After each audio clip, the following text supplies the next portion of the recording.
Excellent. Hey, what's up, folks? Welcome back to another 3D Hangouts. My name is Noé Ruiz. I am a designer here at Adafruit. Joining me every week is my brother, Pedro. Good morning, everybody. I'm Pedro, creative tech here at Adafruit, and every week we're here to share 3D printed projects featuring electronics from Adafruit. Yes, sir. This is the show we combined 3D printing and DIY electronics to make inspirational projects. Hello, everybody. Welcome to the show. The reason why I focused on my name is because I'm having fun with the AI transcriptions that we do. As a part the of funniest one is, I think I've sent you where it says eight a fruit, like eight, and then it does the number 8. I ate a fruit. Eat a fruit, and then it does 80-foot fruit. 80-foot fruits. That's hilarious. Yeah, so we're just having fun. It's hilarious. We're just having fun. We're Always killing time here. It's always a surprise. It is episode 520. It's Wednesday, March 25th, 2025. So we're hanging out in the Adafruit Discord server. If you'd like to join us throughout the show, we're hanging out there. We're also hanging out in YouTube, Facebook, LinkedIn, Twitch, and X. So if you have any questions or comments, you can drop us a note, a post there. We're going to give a moment for folks to come into the Adafruit Discord. If you'd like to join us there, the URL to join the Discord is discord.gg/Adafruit. It's up there in the purple bar on the top right corner. And we'll get started with paying some bills. I used to say that a lot. Adafruit.com. This week we got 2 items that are freebies. These get automatically added to your cart, whether it's a physical item or a shipping deal. We got it. For orders of $99 or more, folks are going to get a free PCB coaster with a golden Adafruit logo. If your order is at $199 or more, you get that PCB coaster plus free UPS ground shipping for continental US only. Contiguous US only. I thought it was contiguous. Yeah, and for folks that are watching the show, we have a special coupon code this week. The coupon code. Get ready for it. Drum roll, please. MIDI Finder. This week's 10% off code is MIDI Finder, and it'll get you 10% off your order. Very nice. So please use that coupon code if you want to purchase anything in the Adafruit shop. It works with all physical goods that are in stock. There we go. Okay. Yeah, it's been an exciting week. Pedro's got a brand new prototype that he just finished putting together. We've been ideating on our project that I was planning to release today as a learn guide, but I want some more time because I just keep the ideas just keep flowing, and I'm taking my time on focusing on using it and adding just a little bit more to make this thing more valuable, more fun. What am I talking about? This is a NeoPixel grid that allows you to visualize MIDI notes. So as you play a note, the NeoPixel LEDs light up. It has a nice fade out animation when you release the piano note. And this is, of course, inspired by the light billboard from that movie from the 1970s, Close Encounters of the Third Kind.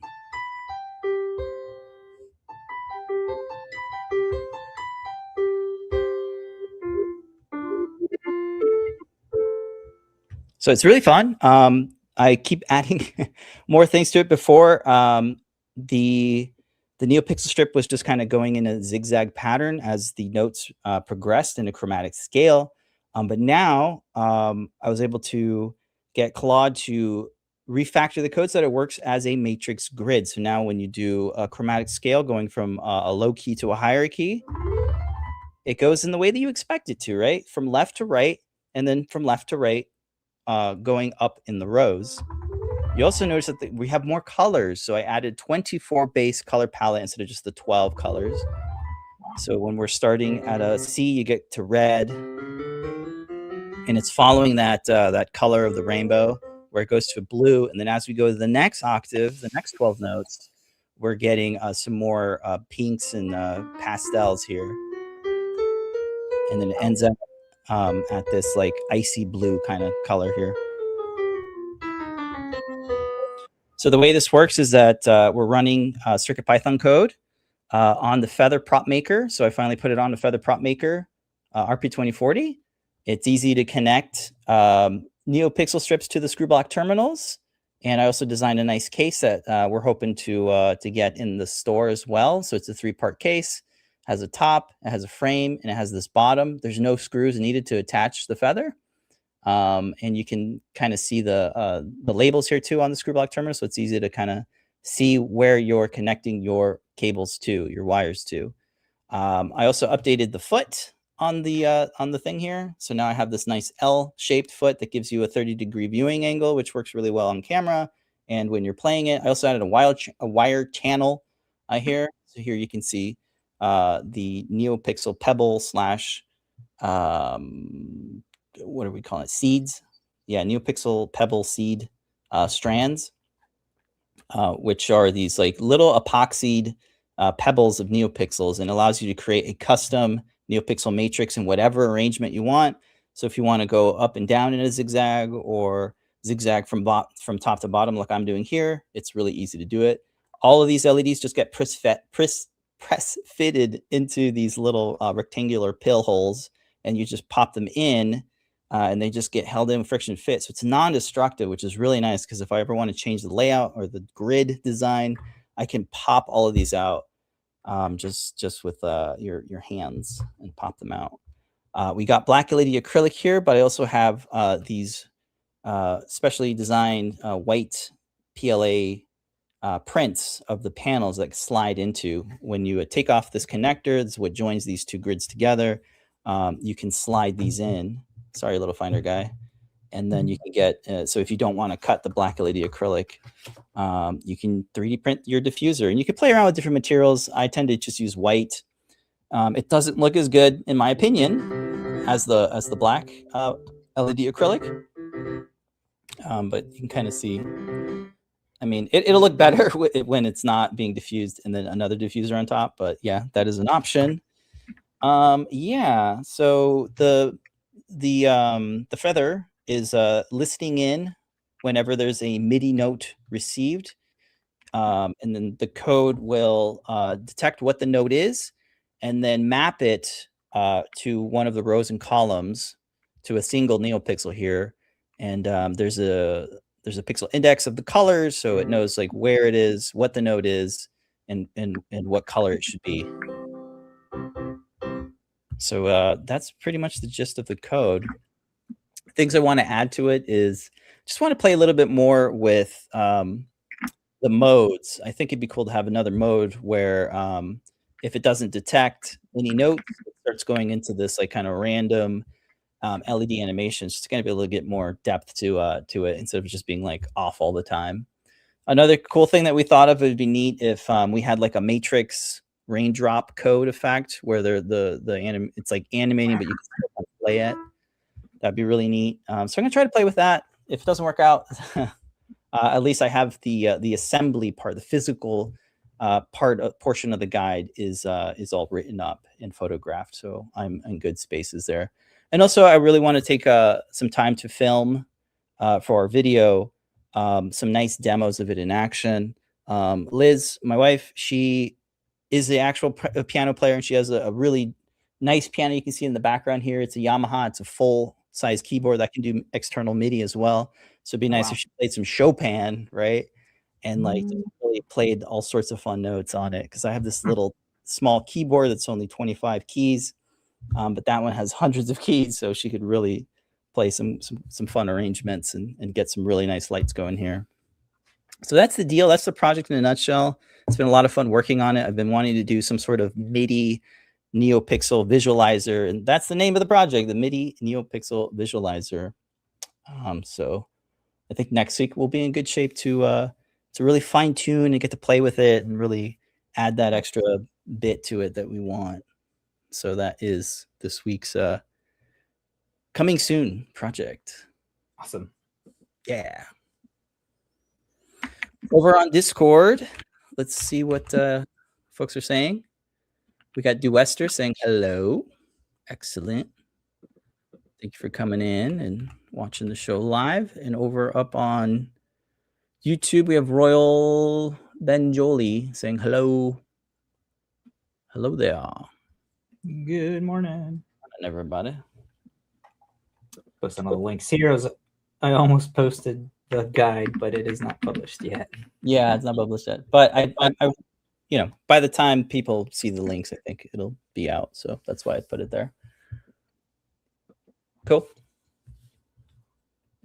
All right. If anyone has any questions about MIDI controllers, how I'm setting it up, that sort of thing. Of course, that will all be documented in the guide.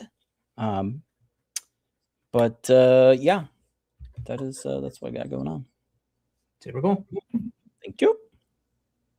And now we're chatting about adding like where a tone changes the effects, like to have the matrix green. Yeah, it's a really cool idea. It just kind of came to us. Let me switch camera here. It'd be cool if we did like a G chord and that would trigger like this animation mode. That would be really cool. It's almost like a hidden Easter egg where you can use the MIDI notes themselves as button inputs instead of having to like wire buttons. I mean, you do have a button here. You have the boot button that you can play around with, but it'd be nice if like you didn't have to, maybe this is like away from your setup and you want to like just do a quick like up, down, left, right, you know, select start, you know, and it would do something. That's kind of a neat kind of trick there and not too hard to do, we think. I think that's a really good idea. It's a good way to do the mode switching. Right? That would be a neat one. Cool. All right. And yeah, we'll see how this comes out. Folks know that we have SLA prints for various feathers, and we don't have one for the feather PropMaker, so I took it upon myself to let's make one for the PropMaker. So we'll see how that comes in, and maybe it'll come by next week or the week after, and then we can share about it and talk about it. Just saw we had one, but no, I think you're right. Yeah, not for the PropMaker, just for like the feather DVI, the feather USB host. The one I'm thinking about has the terminal on it. Oh, it was the Sparkle Motion. Sparkle Motion, yeah. We have a case for the Sparkle Motion, but not the feather PropMaker, which works really well in this case. Cool. All right, let's go ahead and jump into what else we're prototyping. Yeah. I mentioned this last week. Did I mention it? What was I don't think this was a really quick turnaround. Like you just finished assembling it? Yeah. So this is a project inspired by Star Trek. PT sent this one over. He always has those like obscure like props from Star Trek that he always remembers, and we always have to research and figure out what this was in the the season, one of the season starters for Star Trek The Next Generation. Farpoint, I think is the name of the episode. It's like a two-parter. They have a couple of scenes where there's this like time traveling, or no, they reference a time back in humanity, 2026, when there's wars going on. And one of the like army guys has this drug dispenser. Wild. So the drug dispenser is supposed to, I guess, keep the army in check. And this is the prop that they were using. So, of course, in the scenes, it doesn't look like there's any actual operating like electronics in it. So, of course, took it upon ourselves to make it a real prop. So using Claude Code, it actually came up with like doing the animations for scanning what some of the environmental variables are. It is, in fact, really scanning. It has the new CD, what is it, 40? I'm not remembering the name of the board that it's using, but it has a real CO2 sensor on it with, of course, the humidity, the temperature, and then we have a battery level on there that's on the Feather S3, the reverse TFT. We'll take a look at in the case after we took a look at some of the functions this has. So you have the ability to log all this data as well. So here's a nice little breakdown of the highest values and the lowest values, as well as the current. So you have your CO2 levels, your humidity, temperature, and then the battery level here, and the highs and lows for that. And then an individual graph for each one of those that it's been logging for the past 2 hours. And what's super cool about this is that all of these bars scale width-wise as it's grabbing all the data in. So there's the humidity, temperature, and then you can even switch between Fahrenheit and Celsius. I just press that button here to information, and it'll switch to Celsius. It's 2060. So that's a good way for me to try to remember what 70 is in C. Right. And then you also have the ability to calibrate. So one of the product descriptions in there is saying that you should take this outside so it can calibrate. But Claude mapped this to I think it's the D0 button. You can see here, it calibrates, shows you the offset, and then you can see there what the current CO2 levels are in this room. So good. I don't know if you can hear the motor vibrate in there. We have a motor driver with the vibration motor. Let me press it again. Hear that? It's like no, so I think it's canceling it out. Yeah. So maybe once again, let me bring this closer. There it is. I heard it. So once the CO2 levels get to 700, above 700, it will vibrate to notify you that room's getting stuffy. You need to go outside. That's nice. So I was thinking this would be good for you're cosplaying as something Star Trek at a SuperCon, MegaCon, whatever you dress up. And then you even have additional things. So there's 3 buttons here, but it's actually can be 6 or even 9 buttons. So we have long presses for doing things like the calibration that we showed. And then you also have long press for this one to go into badge mode. So you can see here when you're at your con, you can have your name, your title. You should probably have like the QR generator thing on the side there. Oh, okay. Yeah, so you can scan it and go to the Learn Guide. Exactly. Yeah. So I'll add we have scan me to build. That's cool. The QR really nice color borders as well. That's like cool. So this has impressed me.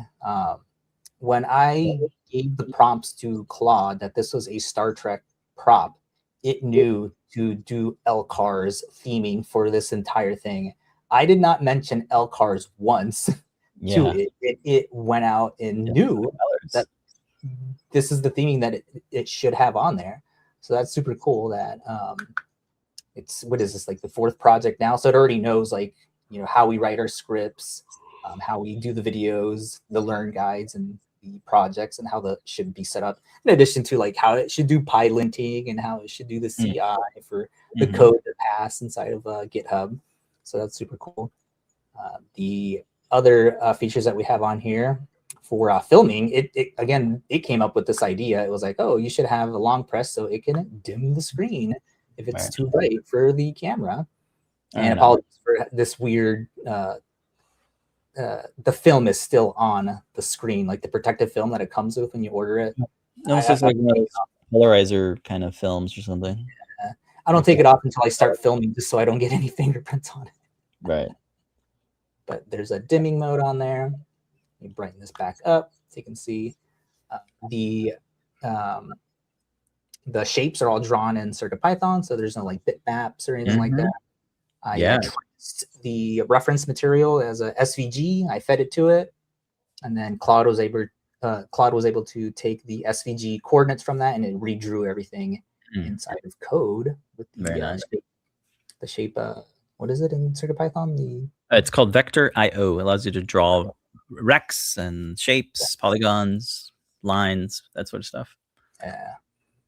So got all those. You got the animation. We have light sleep and deep sleep implemented on this as well. So in light sleep, after 5 minutes, it'll go into light sleep, and it'll still grab the data for each one of the values. It'll still map those when it's sleeping. And then if you really want to save power, you can go into deep sleep. And the way you do that is by holding down these two buttons, the D0 and D2, and it goes into deep sleep and turns off. So that definitely helps in terms of having to wire up a slide switch. Okay. I don't mind it, but it definitely helps saving on design since it is a little bit crammed up in there. Yeah. So speaking of that, let's go ahead and take a look at the inside. Yeah. Did you talk about the battery monitor that you have set up?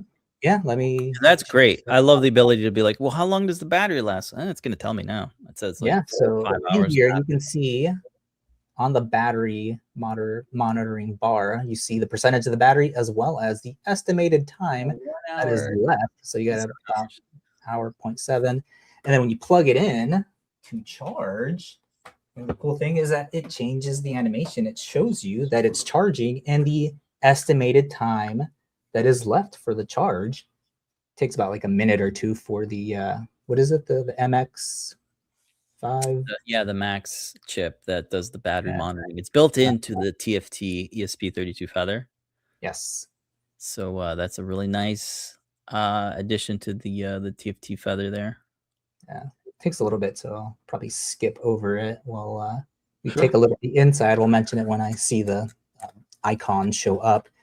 Let's see if I can get in there with my nail. Do you have to unplug the USB? No. Oh, okay. So let me get a shot of that. Yeah. All right, so it's of course, snap fit case. So we have the little nubs and the snaps on the side here. And you can see how the clean. Nice and clean. You got the 420 milliamp hour battery. You got the STCC4 plus SHT41. And this is the CO2 sensor right there, which again blew my mind because the last time we did a CO2 project was the CD40 or 41. Yeah, it was a big old honking thing just for the chip. It would have taken up this entire space. And you can see that it's pretty thin enclosure, even with the, you have it there. Yeah, the size of the square. Yeah, it's so chunky. Very chunk. So brand new board that was released, it was like a couple weeks ago. Like Liz just did the guide on this a couple weeks ago as well. So brand new, hot off the plate. We were able to implement that. I was able to point the library over. Oh, you can see the charging thing here. You can see how it has a little lightning bulb.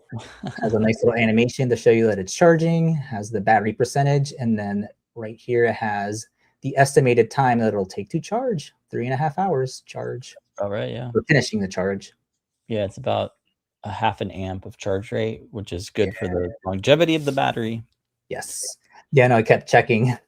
Yeah. I've had a long running back-to-back batteries puffing up on me. Yeah, luckily, up to 10 years old, some batteries. Yeah. So they've kind of lived out their shelf life. Yeah, none of our LiPo batteries from the Adafruit shop have puffed up. It's mostly been like the battery banks that have been puffing up, and then the laptop batteries, the phone, all the old ones. So the way that this is mounted is in a sandwich. You can kind of see the motor driver board underneath here. It's daisy chained through stemma. It is the DVR something. Yep. DVR meow. Yeah. So it's behind the temperature sensor, which is cool. Yep. And then you have the motor.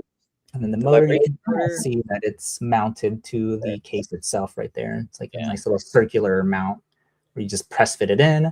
There is a sticky backing on the vibration motor, but of course I don't want to use that in case, we got to swap that out. And then on the back, the way that you attach this to your shirt, I got to edit the where the holes for the magnet is for that. But that is using the metal backing, and that just attaches to your shirt to have that on with your cosplay.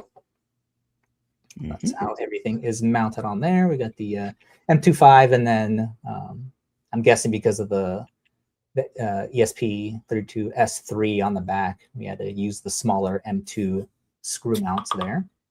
So we have room for that, and of course, a nice big USB port on the side for charging.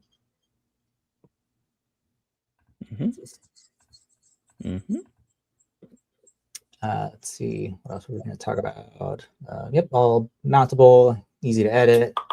all fusion. We'll talk about that. We release that. We have the case here. The case is interesting too.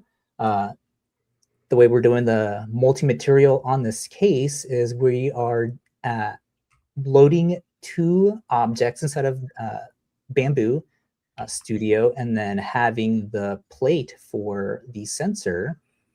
We are having no top or bottoms,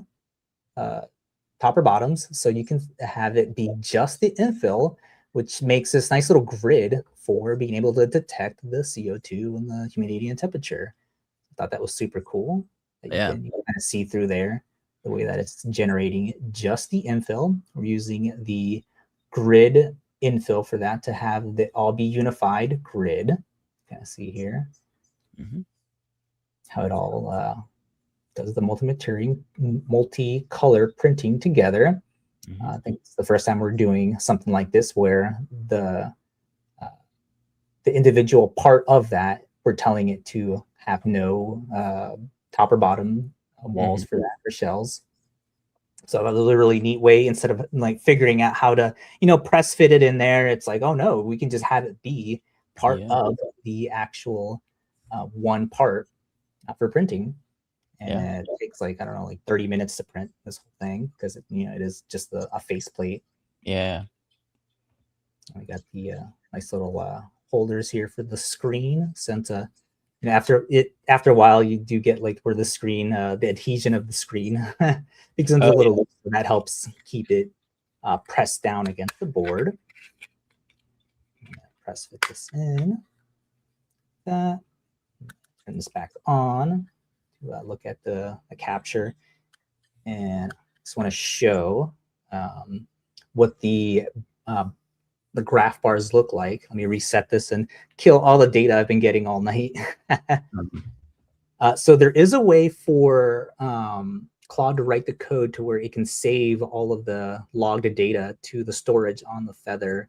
If I should go ahead and go forward with that or not, since you'll have to go into like read-only mode. You like hold the D0 button to boot into the writable mode. Okay. But here's what the graph looks like when it has not as much data. Just picking all that up. And here is what the bars look like. Like I was saying before, it scales based on how much data it has. It's like a variable width for each bar. I think that's super cool that it's able to do that. Wow. And again, see if I can get it at a right angle. The colors for the L's car theme changes for each different value. Yeah. You can see it's yellow for the temperature, blue for the yellow for the blue for the CO2, yellow for the temperature, and green for the humidity. Cool. And it's vibrating because it's sensing that the CO2 is high, probably because I'm keep chatting over here, so it's probably picking up my breath. Yeah, so it's at 740 right now. And again, you can recalibrate this, holding down, and then it'll recalibrate to the base, which is a 400. There you go. So yeah, super cool way to take a like obscure prop. So obscure that it was, I think it was like in 3 or 4 scenes in that episode where I was like, oh wow. Yeah. And then again, here's what it looks like when you have the metal backing. Attach this to your shirt. Of course, I had to wear the alien guy here. Right. On point for the... Oh, he's holding. Oh yeah, that's an alien-based project. Base, yeah. There we go. Everything matches. The size of it. Here's like the the depth of it too. Right. It's nice and small, and all because of how small that CO2 board is now. Right. So there is an additional thing that I didn't get around to changing or adding, which is a little key retractable thing, is what they were actually using to like sniff or whatever the drugs. Yeah. But the size of the key retractable thing is the size of this entire board.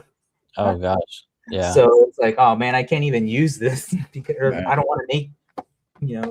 add that. It's so big. So I was researching like how to make a 3D printed, retractable like string thing, but I didn't get too far in the search. Right. Okay. So I'll keep looking at that. If not, I think it's pretty close as inspiration for what the project is. Yeah. Especially since it is, has the real environmental sensing, which is always like the thing for Star Trek, like being like the tricorder or something like that. It's super cool to be able to have it as a wearable. You can wear it to your con and have the badge and all that. Yeah, and actually tell you, hey, this con room is very stuffy with CO2. So awesome. So let's take a look here. Not there, but over here. There we go. So here's the temperature sensor, CO2 sensor, humidity. It's like 4 sensors in one. So you can pick that up if you want. And you can use our coupon code to get 10% off that order. MIDI Fighter will get you 10% off that order. And if you want to wait, you can pick up. We The don't have. Yeah, the UFL one is this is the Feather ESP32S3 with the reverse TFT. That's where the TFT display is on the back of the Feather with the buttons. That has all the great things like STEMMA QT, the battery monitor, the ESP32S3, battery charging circuitry, USB-C, all the good stuff. And that one is in stock. If you do want the PCB antenna one, you can buy it from DigiKey. Let's see if they have it. Oh, yeah. Yeah, they have about almost 600 in stock, so you can get it from DigiKey if you want. They ship worldwide very fast. So all this stuff is in stock, as well as the NeoPixel Pebble seeds. This is a great NeoPixel Strand for all sorts of fun projects. And then the PropMaker Feather, that one is also in stock as well. So if you want to pick up any of those things, please use our coupon code MIDIFighter. You can get all these awesome stuff. Did I show the badge mode? You did. Yeah, we looked at it. Yeah, the badge mode is really cool. So many cool modes. So much data to display in a very elegant, fun way with Vector IO graphics on CircuitPython, battery monitoring, deep sleep. So much depth to this one. Really cool. Really great little package as well. I like how kind of square and that little iPod ring kind of looking thing just looks fun. It's different. It looks super cool. Yeah, that's where the retractable thing is supposed to go. Yeah, maybe we can use one of Todd's touch PCBs and make that. He has done the PCBs that use like Cap Touch, like a scroll wheel. That'd be kind of cool. Just for future stuff. Just thinking out loud. I was gonna say it probably has to mount to the screen portion. That's where the battery is. Yeah. Just you could make that real, or other folks can make that real. Super cool. Cool. It really does look a little fun iPod. Right, I'm so stoked over it. Like, it's still like super brand new to me. Like you were saying, I just got it assembled right before the show. Trying to get the shape or the density of the infill correct. To where I had it like pressed inwards, and like the support material that was going over was making it look like it was hanging. I couldn't get that right, so finally I was like, oh, why don't I just press have it be leveled with the entire design of the front here. Yeah. And have the chamfer on the inside to still get that look that you see inside the reference material for this. Yeah. So the screen is 240 by 135, and it is an IPS display, 1.14 inches, and you're able to stuff a lot of text and graphics on it. So it's really cool. It's readable too. It's it's incredible. Yeah, a lot of stuff there. Very cool. Yeah, I think the additional things to finish it up. Just showed this to PT. It was like, oh, you should add some weathering, and then the text that's supposed to go on here too. Yeah, that's cool. What's the NCC? Is it just like some? It's a Star Trek reference. I'll have to look up. It's probably Again, it's so funny that a real reference, and I'm not sure what it is, but Claude knows. I'm trusting Claude Spencer. knows what references since it knew what the L cars. You should call it the data dispenser because that's what it's dispensing, data. Oh, So that's what I would call it, the data yeah. dispenser. Yeah. Data. I like it. Yeah. When I was before I started on it, I was like, oh, should I use the VOC board? What I was thinking, like in terms of drugs, was for like it'll tell you when to take your allergy pill. Oh, that's funny. Like it'll be able to tell the pollen count, but I don't know what board I need for calculating the pollen count. Yeah. Is it a VOC or is it the I don't know. I know we have a new board too that does detect like VOCs, like gases and things like that. Yeah, alcohol. You can breathe into it. See if you're drunk. Yeah. But I settled on the CO2 one just because I was thinking, cosplay, cons, stuffy rooms, CO2. Yeah. Exactly. Yep. Good. Very cool. So yeah, keep working on that, and we'll come on next week and share progress. Yes. Very cool. Work on the weathering and the text next. All right. Just letting folks know. We are on Discord and all the chats. So if you have any questions or comments, let us know. Imagination to Form is voicing also they want a deep sleep mode in their project as well. Yes, I pointed Claude to the Deep Sleep Guide by Dan Halbert, and it just read through that, figured out how to input it or implement it, and it is in there. Both guide covers light sleep and deep sleep. Yeah. Oh, cheeky. Can I detect how high I am from cannabis? The VOC one, I think the VOC one. The VOC one. That's funny. Be able to tell. It might be able to calculate how much the organic compounds are in the room. Vape, or in the room. Yeah. That's funny. My body needs deep sleep. all great comments on YouTube. And Bits of Geek is saying, yeah, spicy pillows are always a fun experience. Referencing the batteries, the puffy batteries. Yeah. Oh. All experiencing that. It's always frightening. Oh no. Yeah. We see like images of houses that burn down from the Yeah, gotta get those battery safe pockets or bags. Oh yeah, we got a bunch of them. Yeah. Just another look at what the scaling of the graph or the bars look like. Yeah. Super cool. Okay. And then it changes colors too. Like if it's too high, it'll be like the top will be yellow and red. Yeah, higher value readings. We'll break down. All right, I'm just getting my link ready for the time lapse. I think we're ready to chat about time lapses. This week, we both have the little Finder Guy, which is a new mascot for Apple, for Mac OS's Finder app. It gets a little mascot. What is this, like a week or two old now? The little mascot. Yeah, and yeah, when I saw it come out, I was like, "Oh no, I'm already printing something that's like 8 hours into the print. I can't stop it now." Yeah, So how long did yours take? 12 hours and 40 minutes. Yeah, mine was like 13 hours. And I only printed one. Yeah, I think I need to optimize my purge tower. It was a little bit too big and a little too dense. And I also haven't messed around with the purge. What is it called? Volume, yeah. I don't have a better word than the poop, but the poop is like not optimized. It's still doing like a full poop, which you can. I can send you my my profile that I used. Because I did notice it was like a little bit faster with whatever I edited in my profile. Yeah. What kind I also use the variable height too. So yeah, that's cool. Or wherever there's like curves. I did have in the middle of the night, because it's like a 12-hour print, where the poop chute got filled, so it sat there waiting for me to wake up to empty out the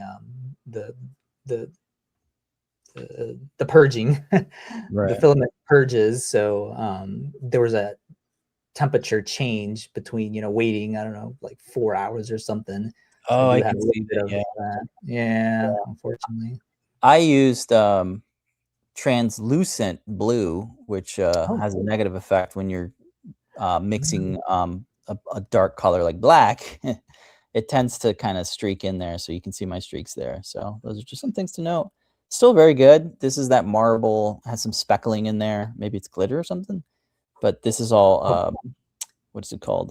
ProMaker's polychroma. And I didn't use any support material. I actually didn't add any supports, and it came out pretty good. I noticed you oh, had a little bit of supports, but oh, seems yeah, okay. you're right. I should have turned that off. Yeah. You're right. It's all 45.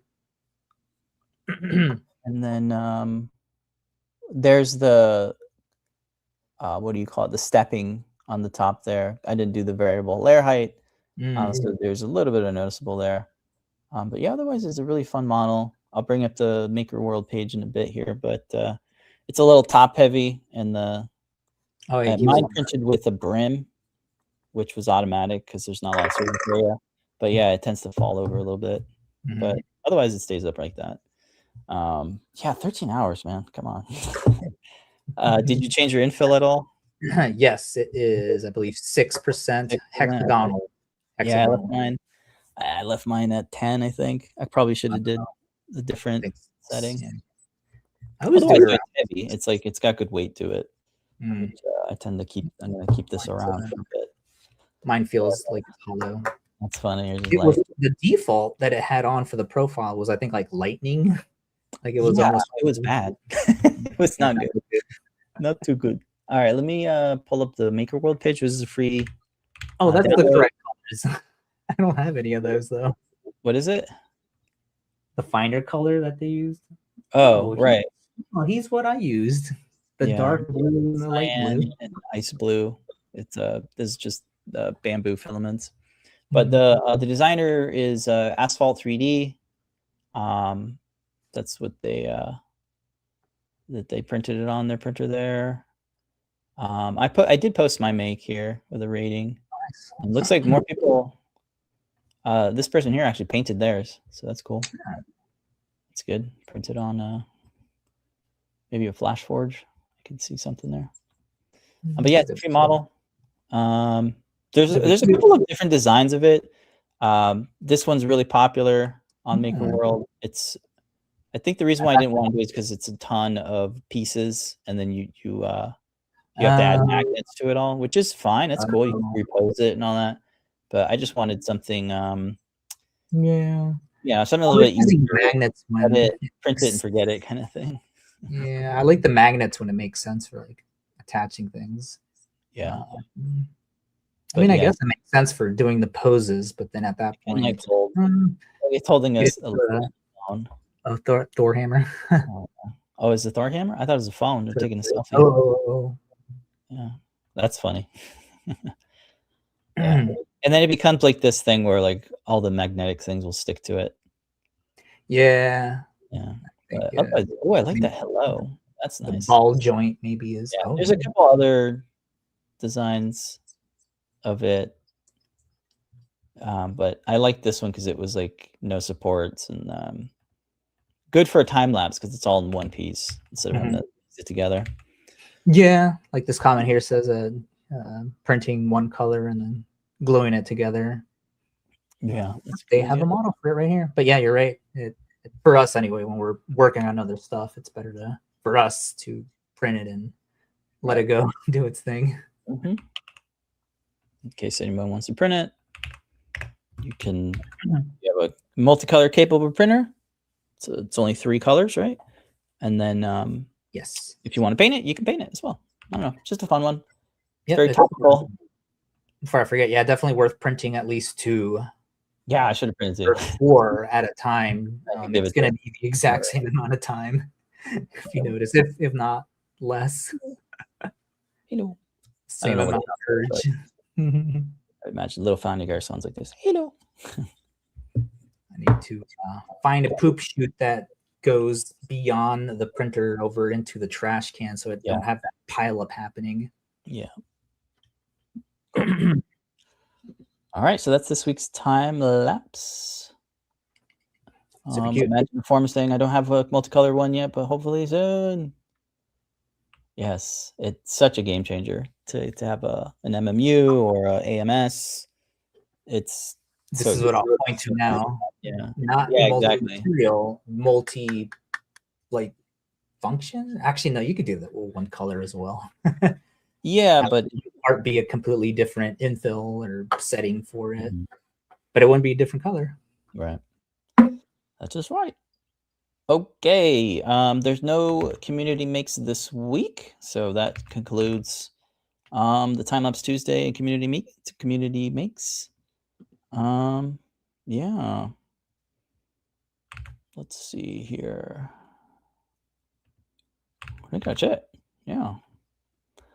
Cool. All right. I'll remind folks that we have a coupon code good for the next 24 hours. It expires tonight at midnight Eastern Time.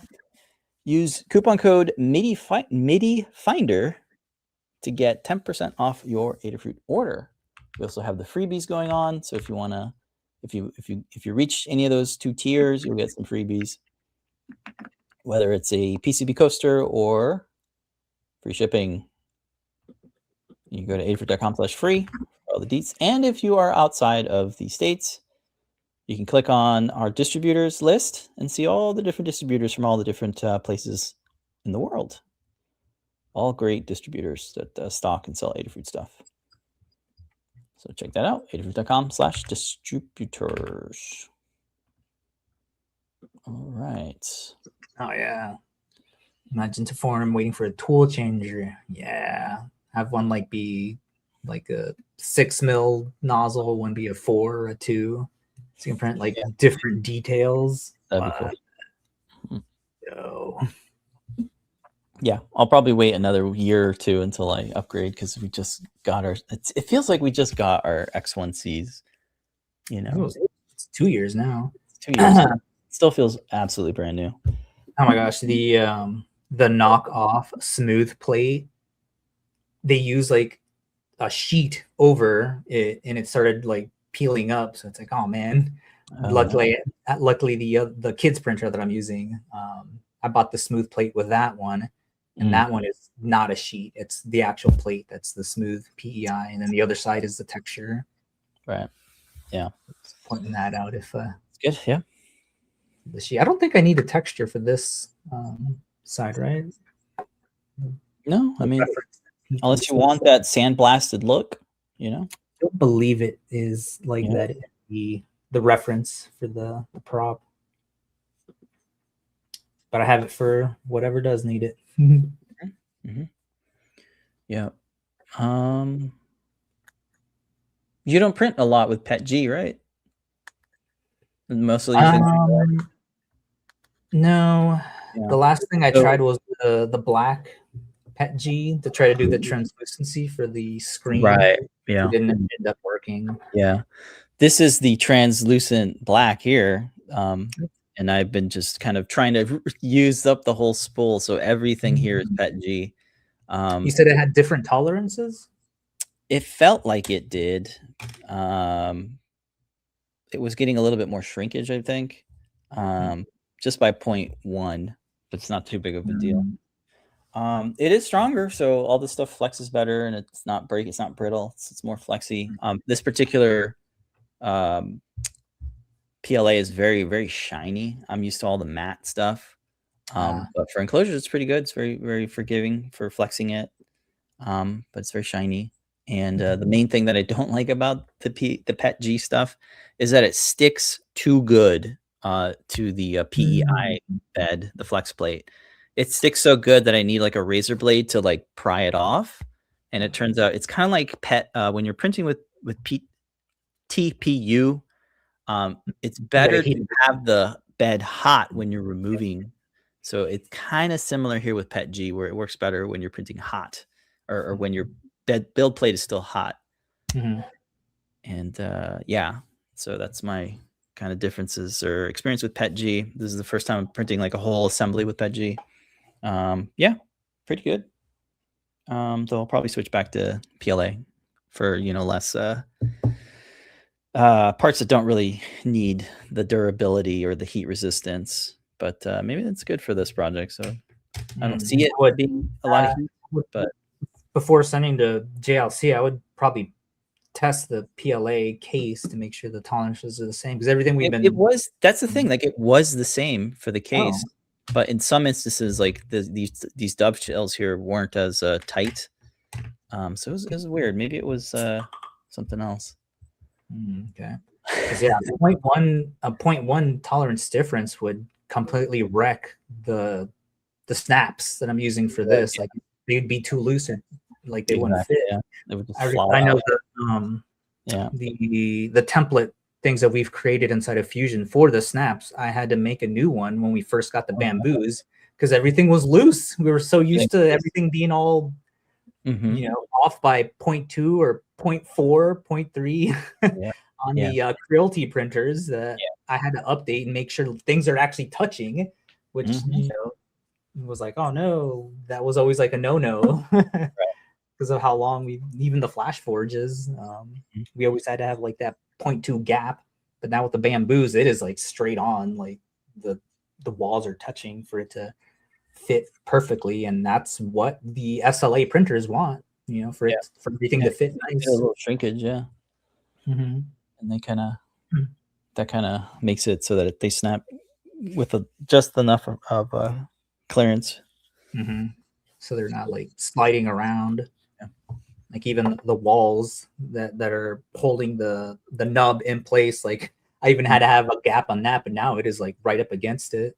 Because otherwise it's like too loose, and like you can it'll slide around. Yep. Real quick, just wanted to answer. Yes, that is inspired by Close Encounters of the Third Kind. The exact same layout.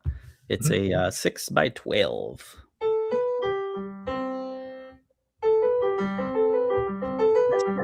Tone to switch back to that mode. Right. As soon as you play that. Yeah, that'd be fun. As soon as I play the note, then it would like start doing the random thing. That'd be that'd be good. That'd be cool. Yep. Okay. Oh, yes, and definitely needs a small plate of mashed potatoes nearby. You said that. We were told to reference that. Yeah. Yeah. Yeah, it's getting a calling that I need to go to some sort of this mountain. It was John. Thanks, John. Cool. All right. That's gonna do it for the show then. Let's take a look at what's gonna happen later tonight. If things go well, we'll get show and tell. It may or may not be hosted by Mr. and Mrs. Lady Ada. It might be one of us. Well, time will tell. It's a surprise. That's how we do it. And then Thursdays, of course, JP will be live streaming on his workshop at 4 p.m. Eastern time. And then on Fridays, we got, sorry, that's Tim. That's a Tuesday.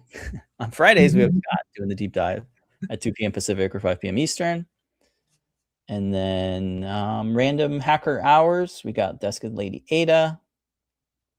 Mondays, we have the CircuitPython weekly meetings at 2 p.m. on the Discord. And then Tuesdays, we have deep dives with Tim at 11 a.m. And then JP's product pick of the week on Tuesday at 4 p.m. Eastern time. All right. Don't forget, we got a coupon code. MIDI Finder. We'll get you 10% off your order. And I think that will do it for the show. We'll be here next week. But until then, remember to make a great day. Bye, everybody.